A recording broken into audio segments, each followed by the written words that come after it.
जय राम जय जय राम, श्री राम जय जय राम, श्री राम जय राम। निर्वाण प्रगणुद्राज युग वासिष्ठ महारामायण, निर्वाण प्रकरण निर्वाण प्रकरण उत्तरार्ध। श्री राम जय जय राम। श्री वशिष्ठ जी ने कहा 42 सर्ग। शांत कुटस्थ आत्मा में जो चित्त के समान प्रकाश है, उस प्रकाश रूप चिदात्मा से भिन्न नहीं है, अतः जगत आदि किसी का कहीं संभव नहीं है। वह व्याकृत और निर्मल है। आशय है नाम और रूपों के भेद से ही तो इस संसार में भेद की प्रसिद्धि है, परंतु ये भेद नाम और रूपों के निर्माण के पहले ही उत्पन्न जीव भाव के उपाधिभूत चित्त में वो हो नहीं सकता, क्योंकि वो उस समय बना ही नहीं है। सूक्ष्म तेज जल तथा पृथ्वी पर लिंग सृष्टि के अनंतर स्वयं देवतैक्षद हंता विमलस्त्रिषु देवता अनेन जीवेनात्मनानु प्रविश्य। नाम रूपे व्याकर वाणी श्रुति में इसका निर्माण सुना जाता है। चित्त के निर्मल होने के कारण भी उसका चिति से भेद नहीं है। चिदात्मा और चित्त दोनों निर्मल है। प्रभु और आकाश में, प्रभा और आकाश में जैसे कोई प्राणी भेद नहीं दिखा सकता, वैसे निर्मल इन दोनों में कोई भी प्राणी भेद नहीं दिखा सकता। ऐसी स्थिति में चिति एवं चित्त का भेद ही कहाँ, अर्थात जगत ब्रह्म स्वरूप ही है। इस पूर्वोक्त का अनुभव कराने के लिए जगत की भिन्नता प्रतीति में हेतुभूत चित्त तथा चिति का भेद का निराश किया गया है। श्री वशिष्ठ जी ने कहा शांत कुटस्थ आत्मा में जो चित्त का समान प्रकाश है, शांत कुटस्थ आत्मा में जो चित्त का समान प्रकाश है, उस प्रकाश रूप चिदात्मा से भिन्न, उस प्रकाश रूप चिदात्मा से, प्रकाश रूप चिदात्मा से भिन्न नहीं है। अतः जगत आदि किसी का कहीं संभव नहीं है। वो अव्याकृत और निर्मल है। आशय यह है कि नाम और रूपों के भेद से ही तो संसार में भेद की प्रसिद्धि है, परंतु ये भेद नाम और रूपों के निर्माण के पहले ही उत्पन्न जीव भाव की उपाधिभूत चित्त में वह हो नहीं सकता, क्योंकि वो उस समय बना ही नहीं है। सूक्ष्म तेज जल तथा पृथ्वी रूप लिंग सृष्टि के आनंदर सेयम देवतैक्षद हंता हमीमास्तिस्रो देवता अनेन जीवेनात्मना प्रविश्य। नाम रूपे व्याकर वाणी इस श्रुति में उसका निर्माण सुना जाता है। चित्त के निर्मल होने के कारण भी उसका चिति से भेद नहीं है। चिदात्मा और चित्त दोनों निर्मल है। प्रभु प्रभा और आकाश में जैसे कोई प्राणी भेद नहीं दिखा सकता, वैसे निर्मल इन दोनों में कोई भी प्राणी भेद नहीं दिखा सकता।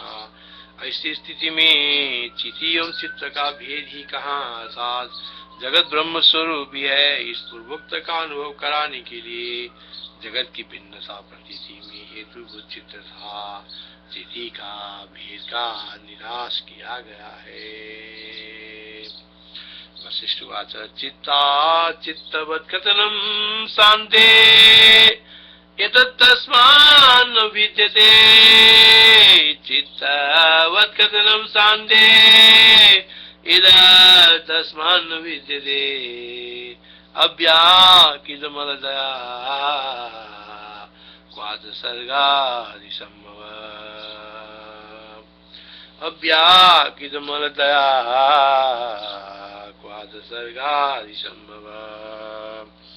कुटस्थ प्रत्येगात्म स्वरूप आकाश में कुटस्थ प्रत्येगात्म स्वरूप आकाश में बाह्य और आभ्यंतर विषयों का प्रकाशन एक तरह से मानव जल रूप द्रव की लहरें हैं।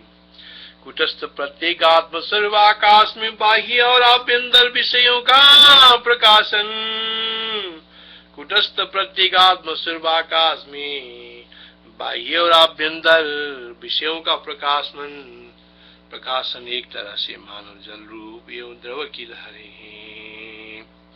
कुटस्थ प्रत्येगात्म स्वरूप आकाश में बाह्य और आभ्यंतर विषयों का प्रकाशन एक तरह से मानव जल रूप द्रव की लहरें हैं। वह मृग तृष्णा जल की तरह मिथ्या ही भाषित होता है। चित्तरूपी सूर्य के अस्त हो जाने पर वे भी विलीन हो जाती है। चित्तदीपे गते यान्ति भ्रान्ति बद्भ्रान्ति के चिते रूपालोक मनस्कार संविदो बुध द्रवोर्मये रूपालोक मनस्कार संविदोम्बु द्रवोर्मये।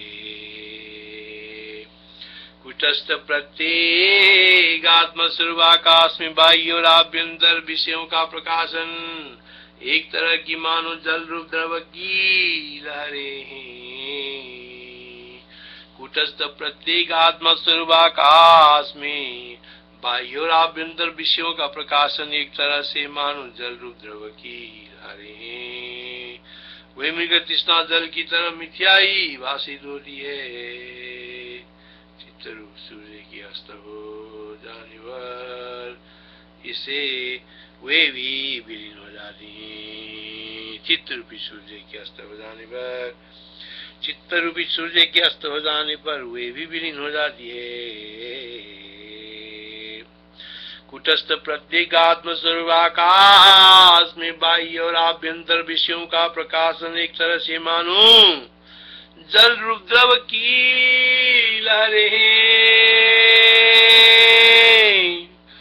कुटस्थ प्रत्येक आत्म स्वरूप आकाश में बाह्य और आभ्यंतर विषयों का प्रकाशन एक तरह से मानो जल रूप द्रव की लहरें हैं।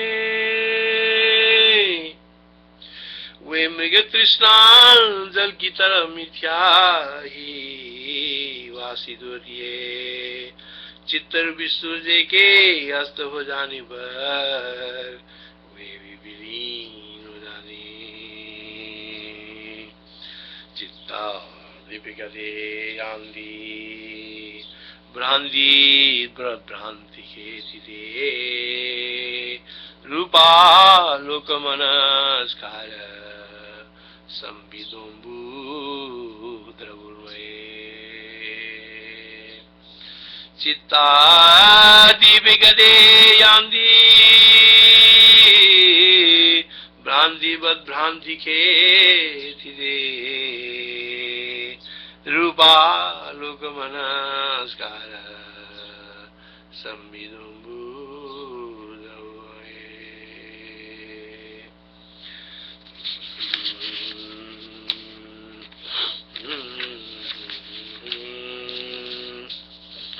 जैसे किसी कारण की अपेक्षा किए बिना वायु में स्पंदन होता है, जैसे किसी कारण की अपेक्षा किए बिना वायु में स्पंदन होता है, या जैसे सूर्य में प्रभा का प्रसार होता है,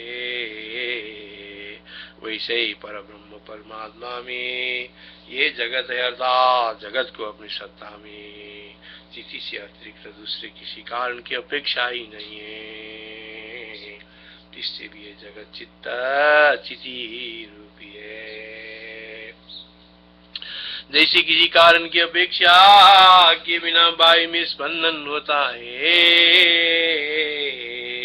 वैसे ही परब्रह्म परमात्मा में यह कोई अनिर्वचनीय आत्मा की विवर्त रूप जगत है।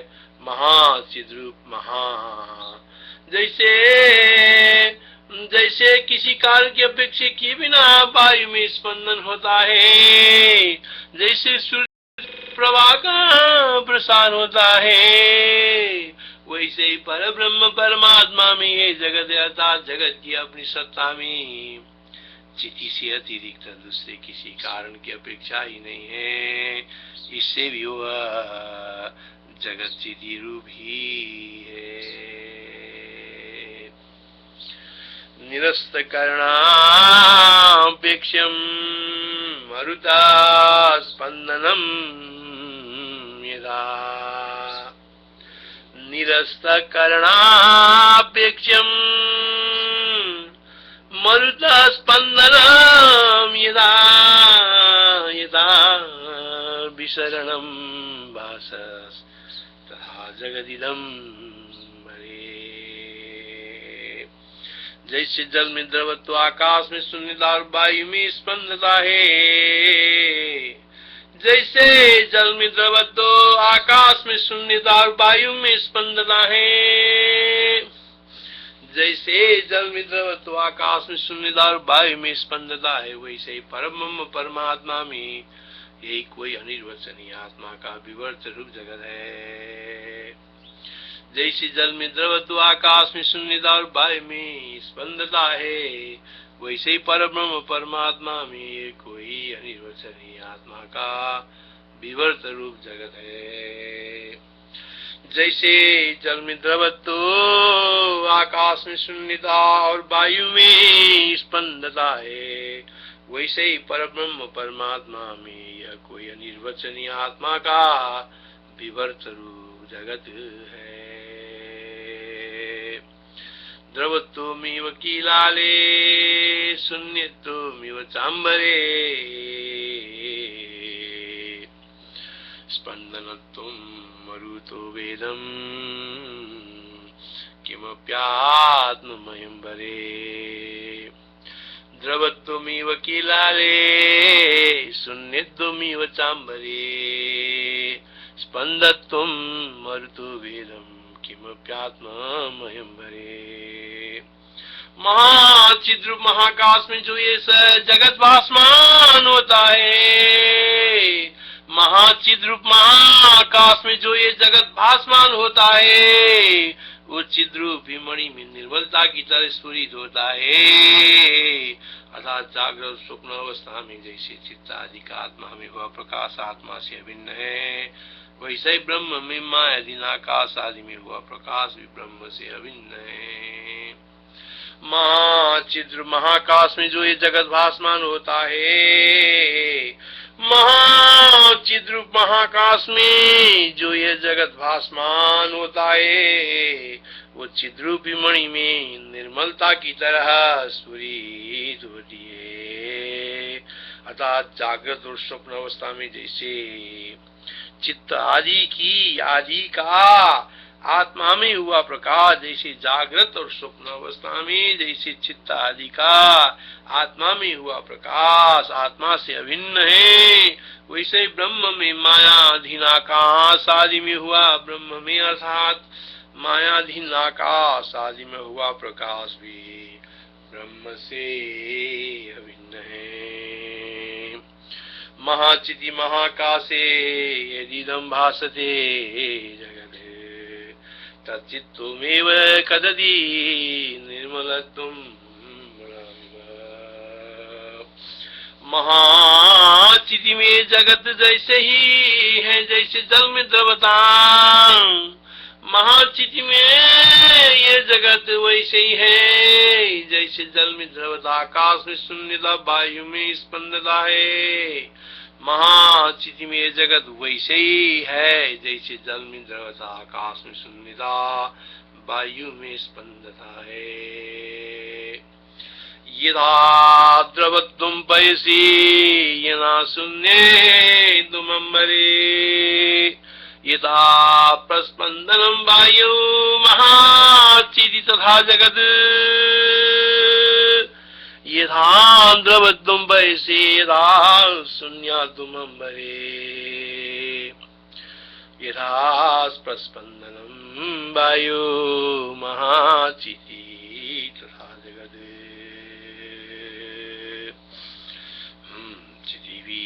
जगत को अपना स्वरूप वैसे ही समझती है, जायु जैसे वायु स्पंदन को स्वरूप जानती है, स्वरूप जानती है। चिति भी जगत को अपना स्वरूप वैसा ही समझती है, जैसे वायु स्पंदन को स्वरूप जानती है। इसलिए द्वैत और एक आदि भेदों का यहाँ तनिक भी अवसर नहीं है, अर्थात पुराण में भी चिति से अतिरिक्त किसी अन्य की अपेक्षा नहीं है, इसलिए भी उसका चिति से अभेद है। चिति भी जगत को अपना स्वरूप वैसा ही समझती है, जैसे वायु स्पंदन को स्वरूप जानती है। इसलिए द्वैत और एक के आदि भेदों का यहाँ तनिक भी अवसर नहीं है, अर्थात स्फुरन में भी चिति से अतिरिक्त किसी अन्य की अपेक्षा नहीं है, इसलिए भी उसका चिति से अभेद है। वेत्ति वायुर्यदा स्पंदनं तदा वेत्ति जगच्चिति न द्वैतज्ञादिभेदानां मनागप्यत्र सम्भव। वेत्ति वायुर्यथा स्पंदनं तथा वेत्ति जगच्चिति न द्वैतज्ञादिभेदानां मनागप्यत्र सम्भव। ये संसार, ये सारा संसार अविवेक से भासमान तथा विवेक से नश्वर है। परमार्थ वस्तु का बोध हो जाने पर तो न ये भासमान दिखता है और न विनश्वरी प्रतीत होता है। उस समय तो एकमात्र सद्रूप पर ब्रह्म ही बनकर अवशिष्ट रह जाता है। ये सारा संसार विवेक से भासमान तथा विवेक से नश्वर है। परमार्थ वस्तु का बोध हो जाने पर तो ही भासमान दिखता है और न विनश्वरी प्रतीत होता है। ये सारा संसार विवेक से भासमान, विवेक से नश्वर, परमार्थ वस्तु का बोध हो जाने पर तो न ये भासमान दिखता है और न विनश्वर दिखता है, प्रतीत होता है। उस समय तो ये एकमात्र सद्रूप पर ब्रह्म बनकर अवशिष्ट रह जाता है। अविवेक विवेकाभ्याम बासुरम भंगुरम जगत बुधे सदैव सद्रूप मभासुरम भंगुरम मभासुरम भंगुरम। ये सारा संसार विवेक से भासमान तथा विवेक से नश्वर है। परमार्थ वस्तु का बोध हो जाने पर तो न ये भासमान दिखता है और न विनश्वरी प्रतीत होता है। उस समय तो एकमात्र सद्रूप पर ब्रह्म ही बनकर अवशिष्ट रह जाता है। अविवेक विवेकाभ्याम भासुरम भंगुरम जगत अविवेक विवेकाभ्याम भासुरम भंगुरम जगत बोधे सदैव सद्रूप मभासुरम भंगुरम।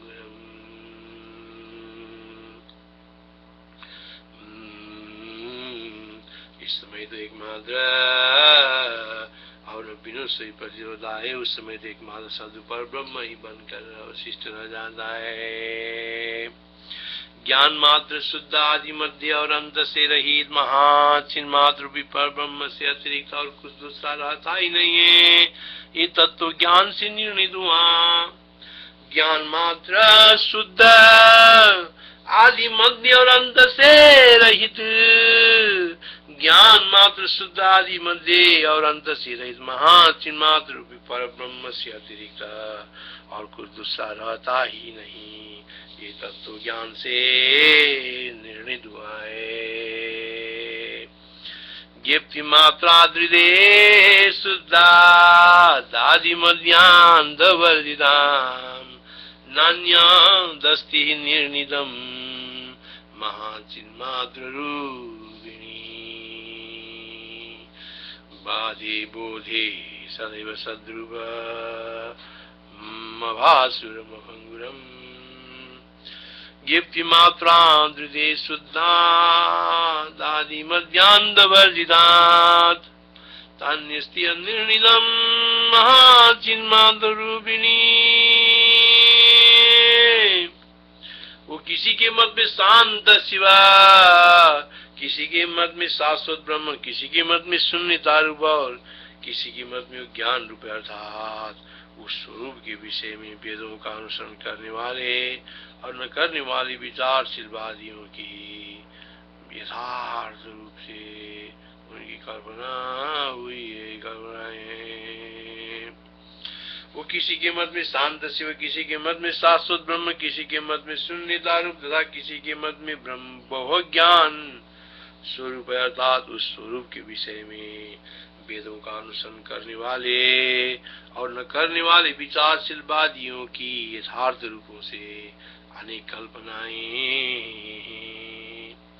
तत्कस्ते चित्सत्वं शांतम, तत्कस्ते चित्शिवं शांतम, कस्ये चित् ब्रह्म शाश्वतम, कस्ये चित् शून्यता मात्रम, कस्ये चित् गिरिमात्रकम्। अंतर स्वरूप चेतनात्मा को अपने आप को विषय स्वरूप के समान समझता हुआ अर्थात भावना करता हुआ स्वरूप में स्थित ही विषय रूपी अज्ञानी के समान बन जाता है।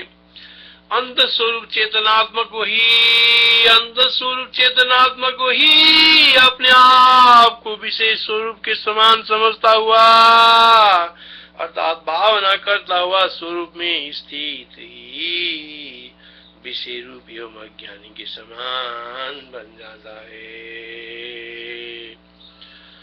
तदा अनंतात्म चिद्रूपम चेत्यतामिव भावयेत् सुशास्तमेव ज्ञेयतु मज्ञतुमिवदनरे। जितने पदार्थ अभ्यास से प्रतीत होते हैं उनका प्रकाश अधिष्ठानभूत चैतन्य के बल से ही होता है। इसलिए विषयों की सत्ता अधिष्ठानभूत चेतन के बिना नहीं हो सकती है और सत्ता के बिना विषयात्मक चित्त रूपता नहीं हो सकती। जैसे शून्य स्वरूप कुटस्थ आकाश के बिना दूसरे कोई वायु का कारण नहीं है और वायु के बिना स्पंदनों का दूसरा कोई कारण नहीं है, ठीक ऐसे ही यह भी बात है। जितने पदार्थ अभ्यास से प्रतीत होता है उनका प्रकाश अधिष्ठानभूत चैतन्य के बल से होता है। इसलिए विषयों की सत्ता अधिष्ठानभूत चेतन के बिना नहीं हो सकती और नहीं हो सकती और सत्ता के बिना विषयात्मक चित्त रूपता नहीं हो सकती। जैसे शून्य स्वरूप कुटस्थ आकाश के बिना दूसरा कोई वायु का कारण नहीं है और वायु के बिना स्पंदनों का दूसरा कोई कारण नहीं है, ठीक ऐसे यहाँ भी बात है।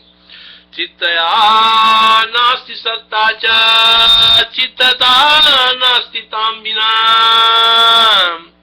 चित्तया नास्ति सत्ता च चित्तता नास्ति तां विना, बिना बिना यथा वायुर यथा स्पंदेषु कारणम्।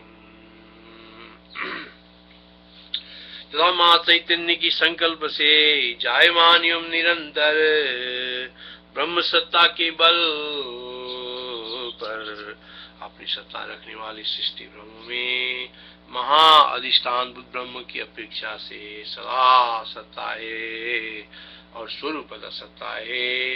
इन विषयों में दूसरे किसी तर्क की अपेक्षा नहीं है। तथा मां चैतन्य के संकल्प से जायमान एवं तथा मां चैतन्य के संकल्प से जायमान एवं निरंतर ब्रह्म सत्ता के बल पर अपनी सत्ता रखने वाले सृष्टि ब्रह्म में महाधिष्ठान बुद्ध ब्रह्म की अपेक्षा से सदा सत्ता है और स्वरूपता सत्ता है। इस विषय में दूसरे किसी तर्क की अपेक्षा नहीं है। तथा महाचिकित्साया सर्ग संवित्ति वृत्तिषु नित्यं सत्वम असत्वम वा हेतुरन्यानपेक्षणात्। श्री राम जय जय राम। 13वां श्लोक पूरा हुआ है।